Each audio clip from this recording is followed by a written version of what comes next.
موت تو حقیقت ہے، لیکن افسوس کا مقام یہ ہے کہ موت جیسی حقیقت کی تیاری ہمارے پاس کچھ نہیں ہے۔ نہ ہے آزادی والی زندگی چاہیے تو موت سے پہلے مر جاؤ۔ ایگزام سے پہلے کوشچن پیپر بھی بتا دیا گیا، آنسر بھی بتا دیا گیا، پھر بھی فیل ہو گیا۔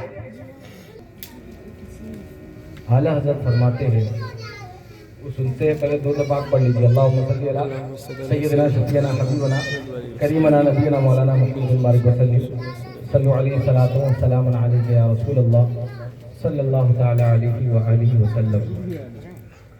اعلیٰ فرماتے ہیں کہ سب سے اعلیٰ و اعلیٰ ہمارا نبی، سب سے بالا و بالا ہمارا نبی، سب سے اولا و اعلیٰ ہمارا نبی، سب سے بالا و بالا ہمارا نبی۔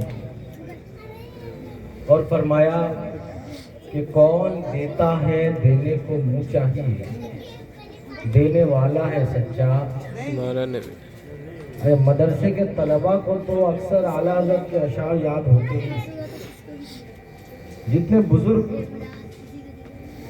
بزرگوں کا جتنا کلام ہے مدرسے کے طلباء کو الحمدللہ یاد ہوتے ہیں، کیونکہ مدرسوں میں یہ جو ہے کہا جاتا ہے کہ بزرگوں کا کلام ہی پڑھو، کیونکہ بزرگوں کے کلام کو پڑھنے سے فیض حاصل ہوتا ہے۔ حضرت فرماتے ہیں کہ کون دیتا ہے دینے کو منہ چاہیے، دینے والا ہے سچا ہمارا نبی۔ پھر خود ہی فرمایا کہ آتا ہے فقیروں پہ انہیں پیار کچھ ایسا کہ خود بھیک بھی دے اور کہے منگتے کا بھلا۔ میں بہت جلدی باتوں کو کھولنے کی کوشش کروں گا کہ ایک ایگزام ہو اور اس کے کچھ پرچے ہوتے ہیں۔ مان لیجئے سائنس کا ایگزام ہے اور ٹیچر نے بچے کو پہلے بتا دیا ہو کہ دیکھ بیٹا اس میں یہ آنے والا ہے، اس میں یہ آئے گا، اس میں یہ آئے گا۔ مینڈک کی زندگی والا پیراگراف پڑھ لینا، یا درخت والا پیراگراف پڑھ لینا، یا ریسائکلنگ پروسیس جو ہے اس کو پڑھ لینا، یہ سوالات آئیں گے اور اس کو اچھے سے دکھا دیا بیٹا اس کا جواب یہ ہے، اس کا جواب یہ ہے، یہ پہلے نمبر پہ سوال آئے گا، یا دوسرے نمبر پہ آئے گا، یا تیسرے نمبر پہ آئے گا۔ اس کو ساری باتیں بتا دی گئی، لیکن پھر بھی وہ بچہ فیل ہو جائے تو کیا کہیں گے؟ بڑا ہی نالائق اور گدھا ہے۔ ایگزام سے پہلے کوشچن پیپر بھی بتا دیا گیا، آنسر بھی بتا دیا گیا، پھر بھی فیل ہو گیا۔ سمجھ رہے کہ نہیں میری بات؟ کوشچن پیپر بھی دکھا دیا، آنسر شیٹ بھی دکھا دیا، پھر بھی فیل ہو گیا۔ تو میرے عزیز بھائیو، ایسا جب کوئی کسی بچے کے ساتھ ہو جائے تو اس کو بڑا ہی بیوقوف مانا جائے گا۔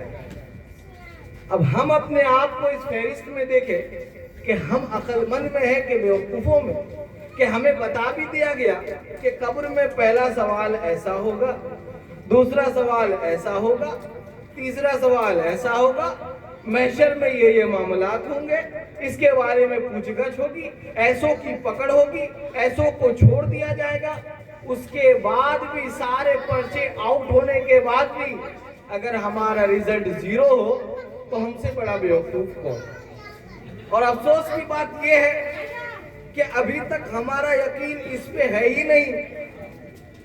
ہم صرف زبانی طور پہ کہتے کہ سوال ہونا ہے، سوال ہونا ہے۔ ارے یقین دل پہ لے آئے تو بندہ تیاری بھی تو کرتا ہے۔ مولانا روم رحمۃ اللہ تعالیٰ علیہ نے ایک واقعہ نقل کیا، ایک حکایت نقل کی۔ کہا کہ ایک بندہ تاجر تھا، اس کے پاس ایک طوطا تھا، طوطا، اور طوطے کو وہ بہت پیار کرتا تھا۔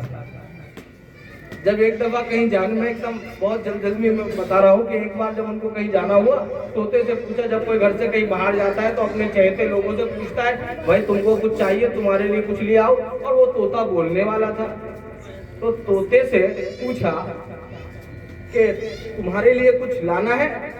تو طوطے نے کہا نہیں کچھ لانا نہیں ہے، لیکن فلانا شہر کے کھلا درخت پہ میرے کچھ ساتھی اور میرے استاد رہتے ہیں، میرے گرو رہتے ہیں، ان سے میرا سلام کہہ دینا۔ جب اس نے یہ سنا تو اس نے کہا ٹھیک ہے بھائی، چلے گئے۔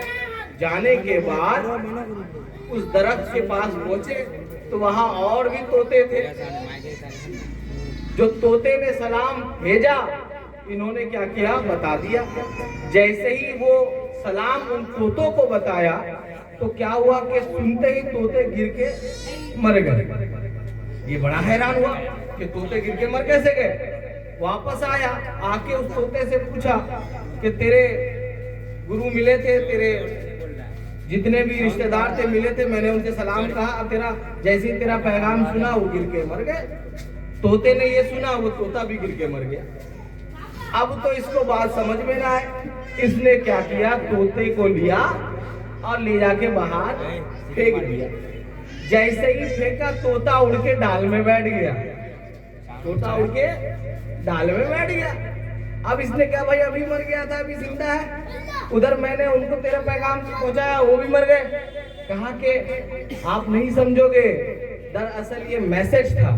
میں نے اپنے گرو تک اپنی یہ بات پہنچائی کہ میں ابھی قید میں ہوں، میرے لیے کوئی مشورہ دے، میرے رہائی کے معاملات پیدا ہو، ایسا کوئی مشورہ دے۔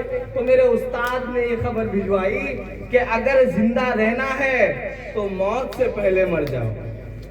زندہ رہنا ہے تو ارے تھوڑا بولا اولا بھی کیجئے یار، روڈ میں تو بڑی آوازیں آتی ہے۔ گوس ہٹی کے آس پاس ہے ہم لوگ، اور گوس ہٹی سے تو آواز کا گوشت اور مچھی کی دکان سے تو آواز کا یہ حال ہمیں کہ لوگ مثال دیتے ہیں کہ مچھی مارکیٹ بنا دیا ہے۔ تو تھوڑا بولا اولا بھی کیجئے کہ موت سے اگر زندہ رہنا ہے، آزادی والی زندگی چاہیے تو موت سے پہلے مر جاؤ۔ اور ہمارے لیے بھی یہی حکم ہے کہ اگر آزاد زندگی چاہتے ہو تو موت سے پہلے مر جاؤ۔ اور موت سے پہلے مرنا کیا ہے؟ موت سے پہلے مرنا، ویسے بھی تو ہم قید خانے میں رہ رہے، یہ ہمارے لیے ایک جیل کی مثال ہے۔ جب جیل میں کوئی قیدی جاتا ہے تو اس کے سونے کا ٹائم بھی فکس ہوتا ہے، اس کے اٹھنے کا ٹائم بھی فکس ہوتا ہے، اس کے معاملات بھی فکس ہوتے ہیں، یہاں تک کہ اس کے کھانے کا مینیو بھی فکس ہوتا ہے۔ یہی حکم ہمارے لیے ہے کہ اللہ پاک نے ہمارے سونے کا ٹائم بھی فکس کر دیا ہے کہ اس وقت سونا ہے اور صبح اٹھنا ہے اور نماز پڑھنی ہے، پھر دن بھر تم اپنے کام میں لگے رہو، پھر ظہر کا وقت آئے گا تمہیں نماز پڑھنی ہے، پھر اپنے کام کاج میں لگ جاؤ، پھر عصر کا وقت آئے گا تم نے نماز پڑھنی ہے، مغرب کا وقت آئے گا نماز پڑھنی ہے، رمضان کا وقت آئے گا روزہ رکھنا ہے، زکوٰۃ کا موقع آئے گا زکوٰۃ ادا کرنا ہے، حج کی کیفیت بنے گی حج کو جانا ہے۔ ہمارے لیے بھی معاملات طے کر دیے گئے، ہمارے کھانے کا بھی مینیو بتا دیا گیا کہ اس طریقے سے اگر روزی کماؤ گے تو یہ حرام ہوگا، اس طریقے سے کماؤ گے تو یہ حلال ہوگا۔ یہ ساری چیزیں بتا دینے کے بعد بھی بندہ اس میں فیل ہوتا ہے تو اس سے بڑا گدھا اور کون ہے؟ کسی کو بول دیجئے۔ اب کبھی کبھی ویسا ہوتا ہے کہ چیلوں کی مجلس یا برسی کی مجلس ہوتی ہے، یا کبھی کبھار کسی شادی یا کوئی اور چیز کی محفل ہو، وہاں پہ اگر موت کا ذکر کر دو، لوگ کہتے ہیں کیا مولوی صاحب اچھی خاصی محفل، موت کا ذکر۔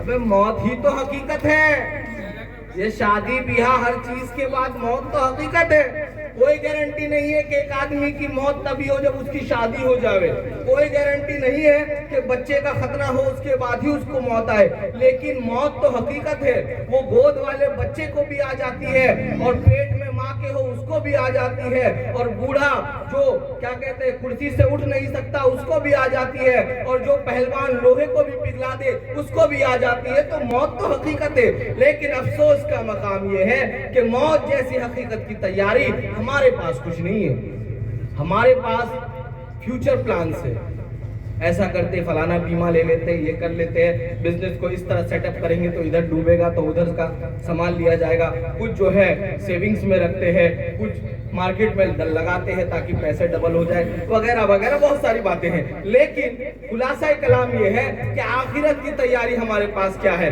آخرت میں جو ہمیں بچانے والی سب سے بڑی چیز ہے وہ ہے ایمان۔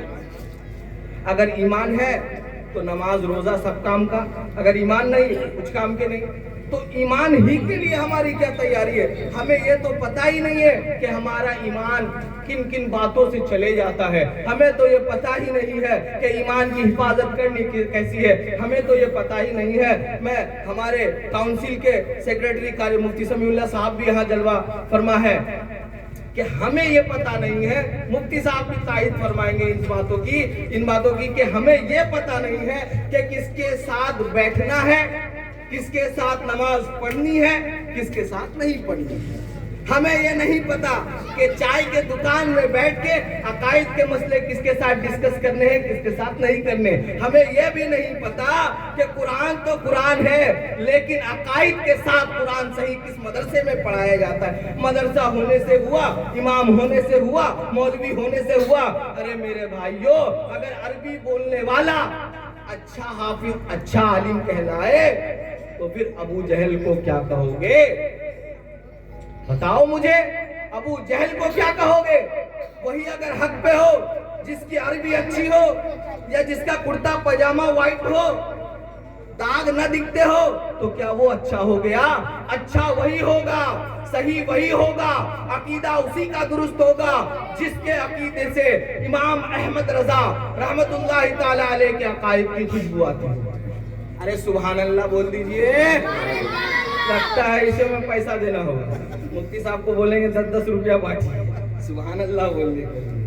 ہاں، خوشبو عقیدے کی درست ہونی چاہیے، عقیدہ درست ہونا چاہیے، ہمیں یہ معلوم ہونا چاہیے۔ میری بات تھوڑی سی دوسری طرف جا رہی ہے، لیکن کیا کروں، پھر دوبارہ مجھے یہاں پہ وقت ملے نہ ملے، لیکن میں اپنے بات کو سمیٹتے ہوئے آپ سے چند باتیں کہہ کے جاؤں گا۔ نمبر 1، چلیسا چیلوم برسی الحمدللہ ہم سنی سینہ ٹھوک کے کرتے ہیں اور کرتے رہیں گے، کیونکہ اس کے دلائل ہمارے پاس بے شمار ہیں۔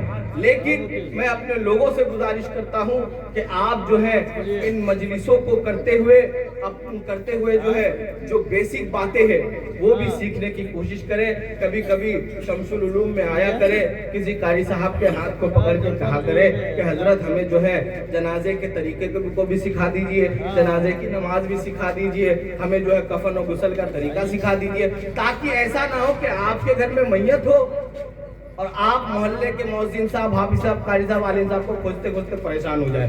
تو یہ سیکھ لے۔ نمبر 2، جو چیز آپ کو دنیا سے لے کے قیامت تک کام آنے والی ہے، ایمان کی بنیادی باتیں سیکھیں تاکہ آپ کا ایمان محفوظ رہے۔ ایمان محفوظ رکھنے کے لیے آپ کو وہ باتیں سیکھنی ہوگی، آپ مانیں میری بات کو یا نہ مانیں وہ تو آپ کو بعد میں پتا چلنا ہے۔ نمبر 3، کہ اپنے مسلک کے وفادار رہیں۔ آپ حضرات سے تائید چاہوں گا کہ مسلک کے وفادار رہیں، اور مسلک نہیں سیکھا تو سیکھے اور ڈر کے نہیں، مسلک پہ حق کے ساتھ سینہ چوڑا کر کے کھڑا رہے اور یہ کہے کہ ہم حضور صلی اللہ علیہ وسلم کے غلام ہیں، ہم اپنے مسلک کی، اپنے عقائد کے مطابق کھڑے ہیں، ہمیں کسی کا خوف نہیں۔ اور ڈنکے کی چوٹ پہ کل بھی کہتے تھے، آج بھی کہتے ہیں، قیامت تک کہیں گے کہ تو زندہ ہے واللہ، تو زندہ ہے واللہ، میرے چشم عالم سے چھپ جانے والے۔ اللہ پاک ہمیں اور آپ کو دونوں جہان کی بھلائیاں نصیب فرمائے۔ میرا وقت بھی ہو چکا ہے اور مجھے کہیں اور بھی جانا ہے، لہٰذا میں نے جو باتیں آپ سے کہی میں آپ سے گزارش کروں گا کہ ان باتوں کو اپنے ذہن میں رکھیں۔ اللہ پاک مرحوم کی بے حساب مغفرت فرمائے۔ وما علینا الا البلاغ۔ السلام علیکم۔